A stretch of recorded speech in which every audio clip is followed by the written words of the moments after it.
Dyson with the St. Louis Center for Play Therapy Training. I'm in the Sandtray section of my playroom today. You know, I love to sometimes just come in here and kind of play in the sand. I find it to be very relaxing, and sand is a very therapeutic medium in and of itself. Water is probably the only medium that's probably more therapeutic than sand. So if you use sand, you know what I'm talking about. And if you don't, you might want to consider it. So I wanted to talk to you today about some affordable and easy to acquire things that can be used as Sandtray miniatures. I have an extensive collection, and a lot of people are like, wow, where'd you get it on? And a lot of things I've collected over a period of several years. So when you're starting out, it can seem overwhelming. Where do I start? What do I need? And there's a lot of good Sandtray resources out there, books that have been written by practitioners in Sandtray work, Sandplay, depending on your theoretical approach, what you're going to call it, that give you suggestions on how to start and where to start. We offer an introduction to Sandtray play therapy training here at the St. Louis Center for Play Therapy training, so people can learn how to facilitate a Sandtray session, but also what do they want to look for when they're collecting miniatures. So there are some places where you can find some things that you might not think of as a source for that. Dollar stores are great. And not too terribly long ago, I found this wonderful little figurine of a mother holding a child, and I thought it was a beautiful little figurine, and for only $1, affordable to add to my collection. So that would certainly be something that could be easily purchased affordably and added to a Sandtray collection. I was at Michael's craft store not too long ago, and they always have lots of unfinished wooden items that people can paint and make into other craft projects. And they had these little sections of fence, and I believe they were 29 cents a piece, maybe 39, I'm not exactly sure, but I know they were well less than $1. And so I purchased several of them because fences are used quite often when clients do Sandtray work. Fences can contain things, keep things in, keep them safe. Maybe they can keep things out, used in many different ways. So there's my little 29-cent sections of fences that I found. These were a couple of items I've recently added. They were $6 or $7 a piece. Bridges, which also get used a lot in Sandtray. We're bridging from maybe one area of life to another, bridging from one activity to another, depending on how the client's going to use them. And we always want to be careful when we interpret Sandtrays, that we don't interpret them without our actual knowledge of what those might mean.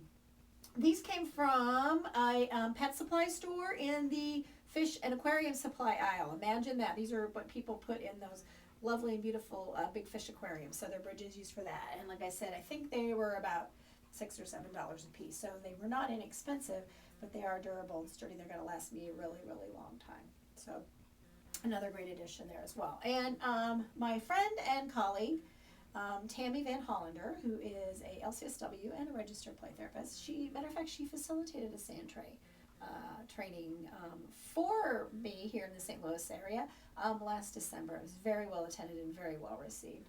And she tipped me off to this. This is a blush or bronzer brush that you can buy in a cosmetic section of any department store. You might even be able to find them at the dollar store. And it's a great tool for smoothing the sand. A lot of times before clients actually facilitate or before they begin making a sand scene or a sand picture, they want to get the sand nice and smooth. So this kind of a blush brush is a good addition to your Sandtray tools as well. I purchased many, many years ago a big piece of netting. It actually looked like a fishnet, and when I was an early childhood teacher, I hung it on the bulletin board, and we would do little fish units with the kids. So they would make little paper fish and things, and we would clip them onto this. So when I left teaching to become a child therapist, I had that piece of netting. And if you're one of those people who hangs on to things, you don't want to throw it away because you never know when you're going to use it, this was one of those things. So what I do is I cut it up into different pieces, and then it becomes pieces of netting that can be used in Sandtray work. So sometimes containing things, trapping things, so there's certainly sometimes themes that are played out in Sandtrays as well. So that was a great way to get lots of pieces of netting. And then just this week, I've been eating this week a lot of these little clementines, the little mini orange type things. And I took the last one out of the bag, and I started to throw this in the trash, and I stopped myself and said, wait a minute, I wonder if that plastic netting could serve the same purpose as this netting, because sometimes people can't find this or they don't have access to this. So I'm thinking we could cut this apart. I've not tried this yet, so we'll see how this works. I think if we cut it apart down the seam here, like this. I'm just using a little kitty scissors that's here in my playroom, but I think we're going to be able to make this work. So we'll cut it here as well. Doesn't even have to have a nice smooth edge. It could have a jagged edge. Look at that. Different kind of netting, but a piece of netting nonetheless. Let me find a little, what about this little guy? What if we wanted to trap him?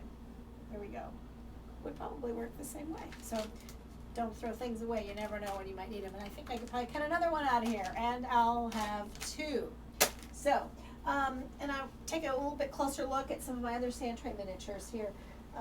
Sometimes there are things that you can find in unusual places. Some of these little bride and groom dolls down here have come from a cake decorating supply store that we have here in the St. Louis area. So you never know where you may find some of those things. And so having animals and people and pirates and construction workers and dinosaurs and dragons and vegetation, those are all some of the different categories of things that you might want to include in play therapy. But the ones I shared with you today are probably some fairly affordable and inexpensive items that you can find pretty readily in the community where you live. And never discount what you might find at a garage sale and a box of stuff that they've just sort of picked up out of drawers and closets and the bottom of kids' toy boxes that kids aren't playing with anymore. And also sometimes places like McDonald's and their kids' meals will have little action figures as part of the children's meal that can certainly be used in play therapy. So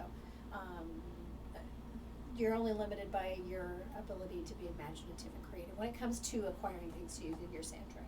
So if you'd like to learn more about play therapy, or if you're already very well versed in it and you just like to connect with me, I want to connect with you. And you can find me through stlplaytherapy.com. You can sign up there for emails to find out about the trainings that we're offering. And we're so excited because in 2013, we have a couple of new training topics we're going to offer. And also we're going to start offering webinars next year as well. We have people from around the world contacting us all the time saying, when are you going to offer some training for those of us who can't come to St. Louis? So look for that. And also, if you are needing someone to come to your agency, to your organization, and facilitate a day or 2 day play therapy training, I'd be happy to talk to you about that. I travel frequently in Missouri and outside the state. I've facilitated trainings in numerous places on various topics. And if you're looking for someone, contact me. Let me know what you're looking for. I'll send you a list of topics that I present on, and I'd be happy to work with you. So I look forward to connecting with you. Thanks for listening.